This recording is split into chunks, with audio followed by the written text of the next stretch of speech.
everyone, it's Cassie. Thank you so much for joining me again today for this acrylic pouring tutorial video. I am going to do something a little bit different today actually. So I wanted to show you this piece. This is a dried result on a piece that I did off camera actually.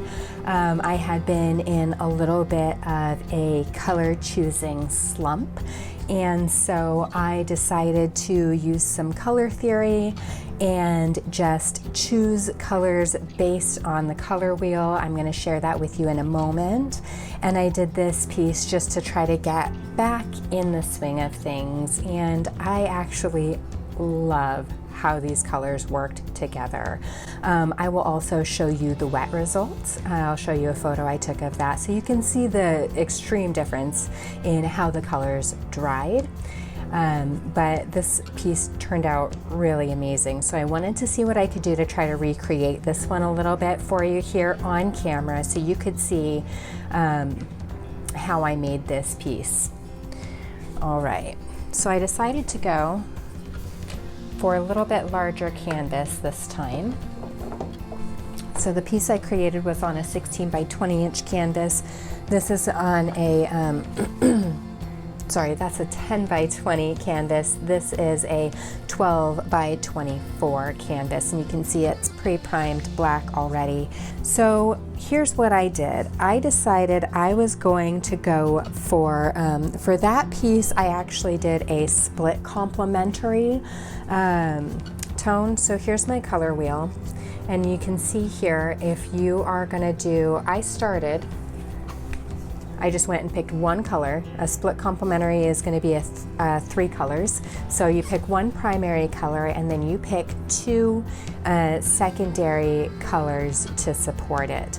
So I just went and picked this. It's, I think you said phthalocyanine green by Master's Touch. I really wanted to try this color out, and so I picked this one, and then I used my color wheel here, and I pointed it up towards this blue-green, which really matches along with what this color is. And then the first time I wanted to go for, actually this really is more of a triad, isn't it? So I went for a red-violet and kind of a yellow-orange. So today I decided to choose again, the base color is the phthalocyanine green. And then for the red violet, I picked Rouge by Master's Touch.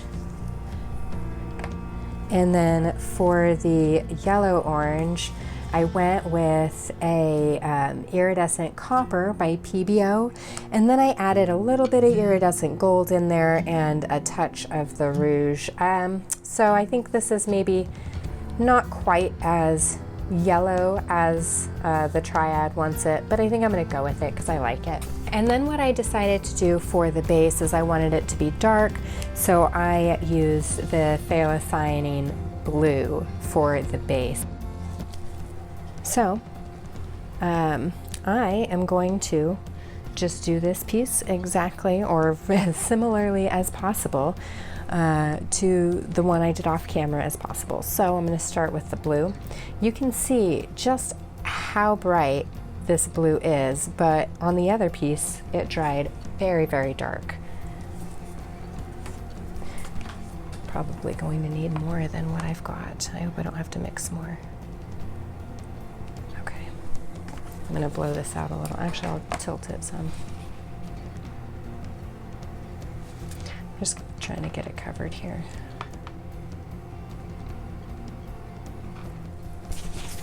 All right, this looks lovely already. I just love this color.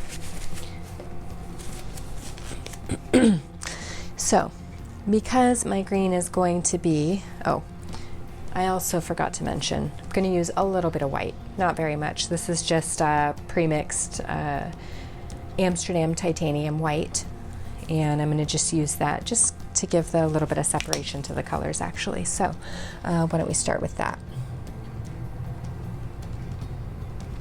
All right. A little bit more. That blue is eating it up, isn't it? Okay, I think it'll be fine once I blow it out though. All right, we're gonna start with the green so that it can be the most prominent. I'm not gonna be too shy with it. Whoops, it's maybe more than I wanted in that spot. Look at the cell reactions we're already kind of getting in here. That's really cool. All right, we're going to put a little bit more white on top of the green and then put our red violet on there. See if we can't get it right in that spot. Kind of.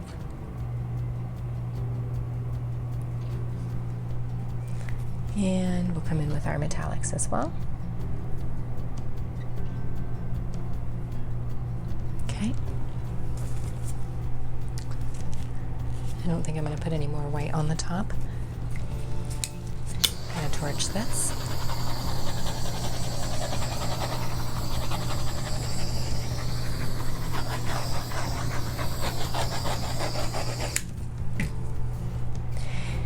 I'm going to go ahead and add a little bit. I don't have a lot of blue left actually. I'm kind of surprised. This is a big panel though. I always kind of forget that. Okay, there we go. Give that one last torch. Okay, a little worried about all this green right here, but I think we'll just blow it out and see what happens.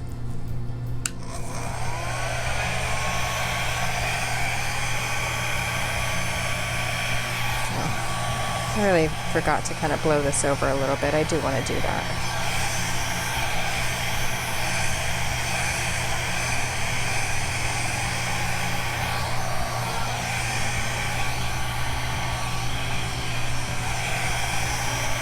Okay, there we go. I'm going to blow this out in kind of a bit of an S shape again. I just really have been liking that lately.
All right, so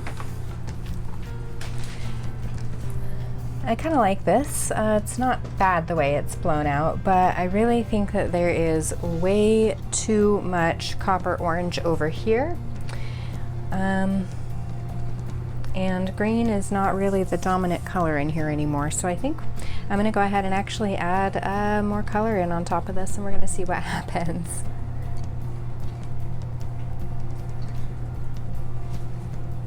Don't think I need more green over here though, maybe a touch right here.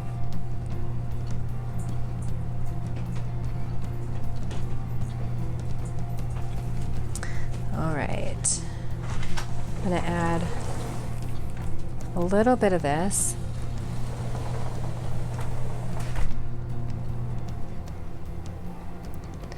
But not a lot, which is why I am adding it with that. Okay.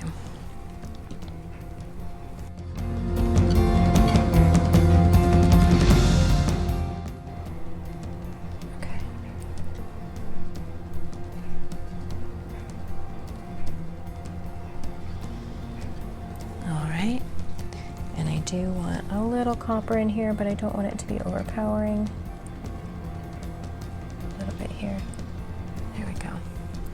Okay guys, let's blow it out a little more and see what happens.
Okay. All right, here we are. This is definitely not turning out the same as the last piece, but that's the kind of the thing about fluid art, right? Is it never turns out the same. No matter what you do, it's always going to be a little bit different. So I do need to work on a few areas here though, so I'm going to kind of blow them out with my mouth, I think.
Okay,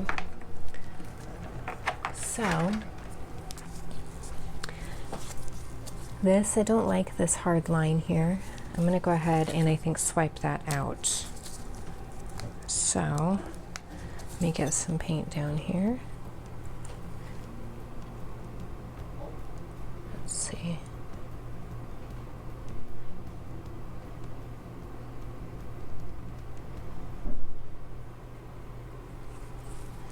Kind of added some color in there that I didn't really want.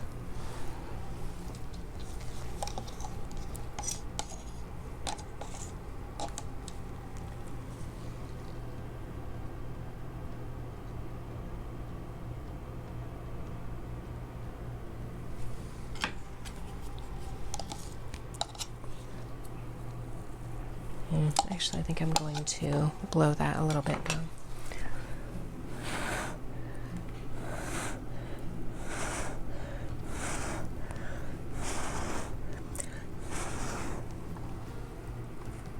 I like that now. See, I kind of like it when I can get this twist kind of feel in these pieces, so that's kind of nice. Don't know about this spot here.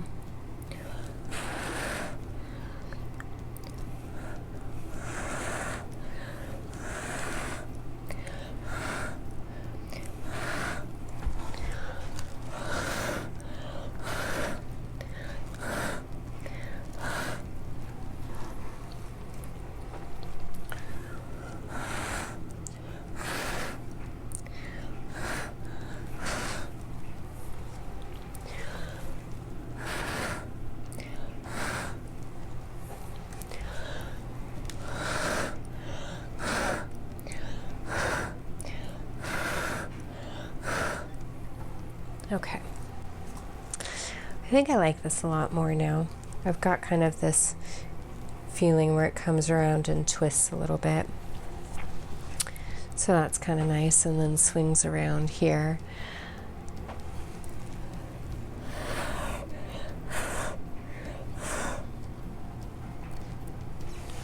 I think my fiddling is making it worse.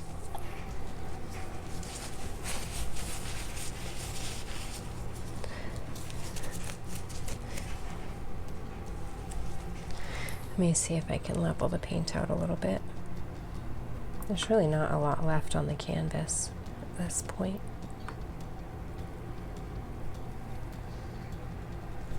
Okay.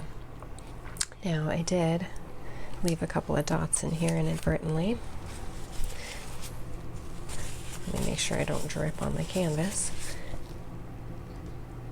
Just gonna dot those out of there.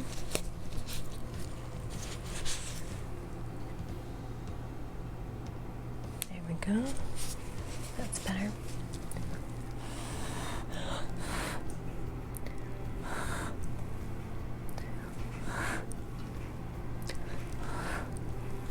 Okay. You know, I think I am pretty happy with this. It's not exactly what I had in mind, but I think that it's going to dry really interestingly if the other piece is any indication. So I think we'll see what happens when it dries.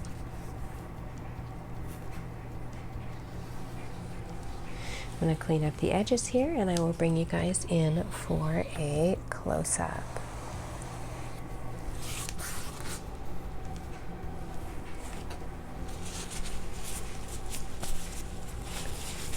Alright guys, here is the wet result on this one. It's super vibrant right now as far as the blue goes, but I'm very curious to see how it's going to dry.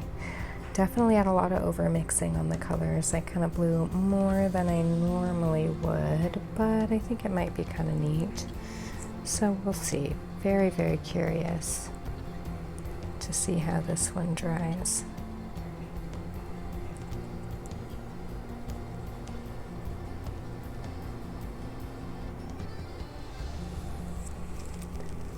All right.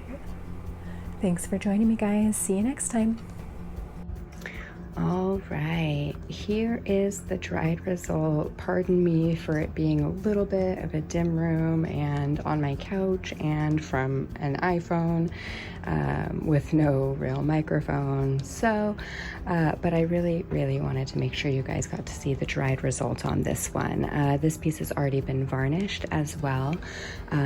You can see just how much darker that blue really dried. It looks gorgeous though. So I'm just going to give you a little close-up here. I love the pops of the rouge, that magenta pink color, along with a little bit of that coppery metallic color. I really like how it's turned out.